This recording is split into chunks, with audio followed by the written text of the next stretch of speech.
Thank you, Mr. Chairman. Director Wray, I'm deeply concerned that the FBI and the Department of Justice have become thoroughly politicized. I think this is a problem that began during the Obama administration. I think it metastasized with career officials during the Trump administration, and I think it continues and is even worse today under the Biden administration. I don't believe you personally reflect that politicization, but I think you've been unwilling to root it out and unwilling to hold people accountable for the politicization. I hear regularly from FBI agents and from professionals at the Department of Justice who are dismayed that our law enforcement has been weaponized and politicized rather than remaining apolitical as it has been for the history of our country.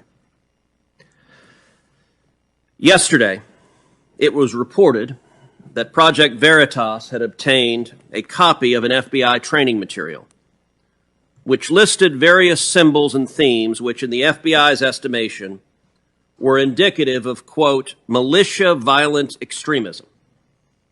Now, these symbols weren't things like the Ku Klux Klan or the Nazi Party, which naturally would be symbols of that, but instead they included, rather astonishingly, patriotic symbols of our nation and our history. Included on this list is the Betsy Ross flag. Now, that's fairly remarkable that the Betsy Ross flag in the FBI's indication is indicative of militia violent extremism, because among other people who have been publicly alongside the Betsy Ross flag, we have President Barack Obama, who was sworn in directly underneath two Betsy Ross flags. But it's not just President Obama. We also have President Biden, who was sworn in under Betsy Ross flags. It's not just the Betsy Ross flag. Also on this list is the Gadsen Flag as a symbol of violent extremism. Now, the state of Virginia has a license plate for the Gadsen Flag, as do many other states.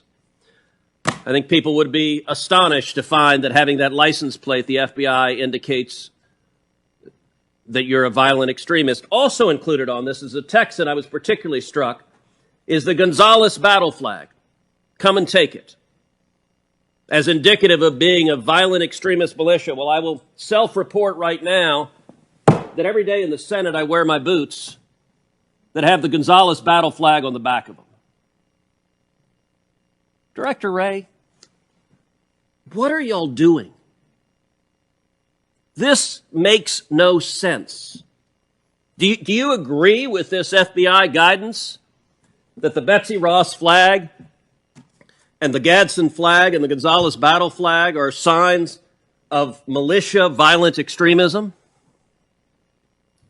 Well, Senator, I'm not familiar with the particular document you have behind you, and I'm not in the practice of trying to comment on documents that I haven't recognized, but I will tell you that when we put out intelligence products, including ones that reference symbols, which we do across a wide variety of contexts, we usually take great pains to put caveats and warnings in the document that make clear that a symbol alone is not considered evidence of violent extremism, and it's... Well, but Director Wray, you don't include things like Antifa, you don't include things like Black Lives Matter. Instead, you identify patriotic Americans as suspect, and I would note there's a pattern of this.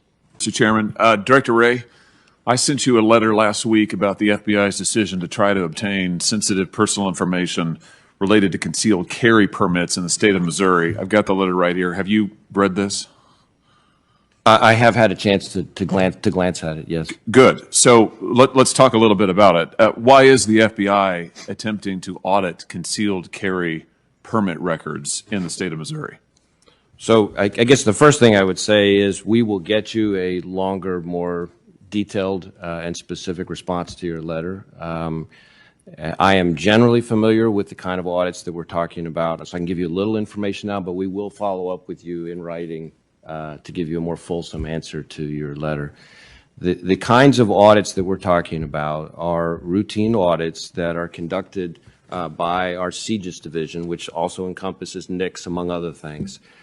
These are audits that we do not with agents. There are no agents out talking to people. They are routine audits of the system to make sure the system is being used properly, and they do that at the direction of an advisory policy board that is manned with not just FBI agents, frankly, not just federal law enforcement, but state and local law enforcement from all over the country. And so these audits go on, they look at small samples in order to make sure the system's being used properly. They're not focused on individuals or their Second Amendment rights or anything like that. And in fact, these audits, which go on, as I said, every 3 years, I think is the cycle. We had one in your home state in 2018, for example, and I think it was very uneventful, and I would expect this one to be as well. You're correct that there was one in 2018, and what the sheriffs of Missouri say in 2018 is that the FBI did not request concealed carry records. You are requesting it this year. In the state of Missouri, only the sheriffs have these concealed carry records because Missouri law explicitly forbids concealed carry permit information to be turned over to state officials or to federal officials for reasons that you can surely understand. We've seen recently what's happened in California, for instance, when gun owners are exposed, their personal information put out into the public record. So I just want to understand why it is the FBI is now seeking from our sheriffs, and we're talking about multiple sheriffs who have contacted me, who have contacted other state officials, who have spoken to the press, saying that the FBI is now asking for the names of concealed carry permit holders in the state of Missouri. Why is that? If you've not done it before, I don't understand.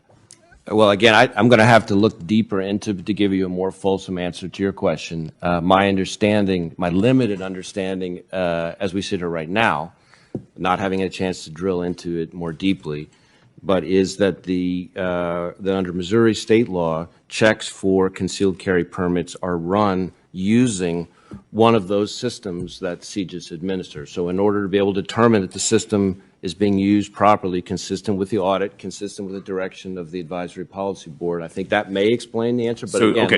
let me follow up with you in more detail in writing. Okay, so you can confirm, though, it sounds like you're saying that indeed the FBI is asking for records, because you just said that would be the reason for requesting this information. I don't know that for a fact, but that's what I've heard that may be may explain the disconnect, but I'm not sure. Well, heard from whom? You say you've heard from your agents or heard from whom? From people within our organization, yes. Okay. I'm trying to, in the middle of everything else, trying to unpack what exactly is going on with the dust up over this particular audit. Well, you say in the middle of everything else. You can understand, I hope, why this would be of significance to the people of Missouri. Absolutely, and that's why I've committed to you that we will make sure we get you a detailed response in writing. What could you possibly be doing, I mean, with the personal information of these individuals? Let me ask it this way. Are you doing this in other states as well? Are you going to other states and asking for concealed records, concealed carry permit records in other states too, or is it just Missouri?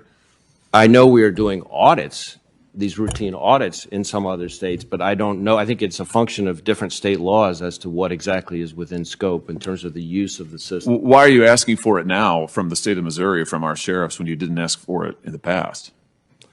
Again, I'm going to have to get more information to be able to provide you a written response to your letter. What steps would the FBI take to make sure the information remains private if you're able to obtain it from these sheriffs all across Missouri? Again, I'm the same answer. I really want to be careful not to speak when I don't have all the facts. Okay, so you're not going to answer my questions. Well, no, I am going to answer your question. We're just well, you're gonna not answering them not now. here because I don't have the answer. Well, because you're under oath and because you're not prepared to answer them. I'm disappointed, frankly. I sent you this letter days ago. This has been on your radar screen. The Attorney General of our state sent you a letter before that. You've known about this. This is of significant concern. It directly affects Missouri state law. You can understand the position. You've praised your local law enforcement partners earlier today, Director. You're putting them in a terrible position in the state of Missouri. State law says they cannot turn over these personal records. The sheriffs cannot. You are asking them to.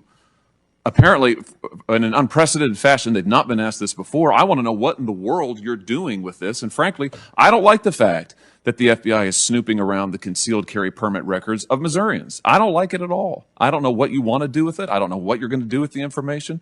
But I don't like that you're putting our sheriffs in this position, and I'm disappointed that